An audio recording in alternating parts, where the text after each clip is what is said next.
Swerteng hapon, heto na po ang resulta sa ating STL Bulacan para sa araw na to, Friday, April 17, 2026, second draw result.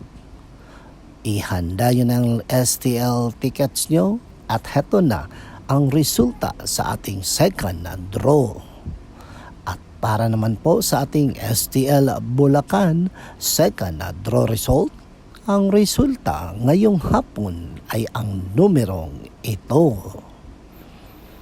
Paalala lang mga ka-STL, huwag na huwag kang makikipagtalo sa mga taong makitid ang utak.